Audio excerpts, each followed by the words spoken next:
Hello guys, আজ আপনাদের সঙ্গে শেয়ার করতে চলে এলাম চিকেন মশলা রেসিপি।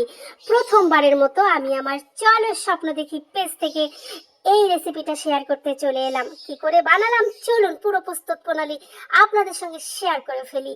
আমি এখানে মুরগি অথবা মোরগের দুটো পা ভালো করে ধুয়ে কেচে নিয়েছি। তারপর সব ধরনের মশলা, এই যেমন আদা বাটা, পেঁয়াজ বাটা, রসুন বাটা, জিরা বাটা, টমেটো সস, কর্নফ্লাওয়ার 2 টেবিল চামচ, গুঁড়া দুধ 2 টেবিল চামচ দিয়ে দিয়েছি। তারপর ভালো করে চিকেনটাকে মেরিনেট করে নিয়েছি উল্টিয়ে পাল্টিয়ে, পরিমাণ মতো লবণও দিয়ে দিয়েছি। তারপর ফ্রিজে 2-2.5 ঘন্টা বা 3 ঘন্টা আমি মেরিনেট করে রেখেছিলাম। 3 ঘন্টা পর ফ্রিজ থেকে বের করে তার আগে আমি ফ্রাই প্যানে তেল দিয়েছিলাম গরম করার জন্য, যাতে তেলটা গরম হয়ে যায়।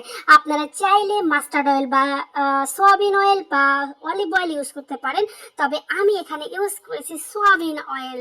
তারপর সয়াবিন অয়েলটা গরম হয়ে গেলেই আমি মাংসটা তেলের মধ্যে ঢেলে দিয়েছি। যেহেতু আমি মাংসে ম্যারিনেট করেছি পেঁয়াজ বাটা দিয়ে, তাই কোনো মশলা দেইনি। আমি কিন্তু মাংসে গরম মশলার গুঁড়াও অ্যাড করেছি, সেটা বলতে ভুলে গিয়েছিলাম, যাই হোক বলে দিলাম শেষমেশ। তারপর আমি প্যানের মধ্যে সুন্দর করে মুরগিটাকে ছেড়ে দিলাম। তারপর গামলাটা একটু ধুয়ে যতটুকু জল দেওয়া যায় অল্প পরিমাণে জল দিয়ে একটু নাড়াচাড়া করে আমি মুরগিটাকে ঢেকে দিলাম। একটু কিছুক্ষণ ঢাকনা দিয়ে ঢাকনাটা খুলে দেব। তারপর হয়ে যাবে আমার ফাইনালি চিকেন মশলা রেসিপি। উফ বস, দারুণ! দেখতেও যেমন, খেতেও তেমন লোভনীয়। আর এরকম লোভনীয় খাবার পেতে হলে চোখ রাখুন চলো স্বপ্ন দেখি পেজে। আপনাদের সামনে আমি লোভনীয় খাবার শেয়ার করব। দেখুন, আমার ফোন ক্যামেরার জন্য কালারটা ঠিকঠাক না এলেও কালারটা কিন্তু অস্থির। তার আগে আমি তৈরি করে ফেলেছিলাম বাটার নান রেসিপি, সেটা কেটে কুটে প্লেটে রেখে দিয়েছি।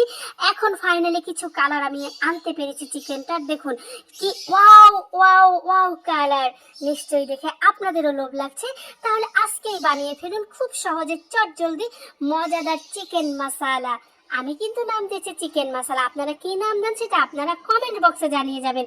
যদি আমার এই মশলা রেসিপিটা ভালো লাগে অবশ্যই লাইক করবেন, কমেন্ট করবেন এবং শেয়ারের ভালোবাসা দিয়ে ভরিয়ে দেবেন। টাটা।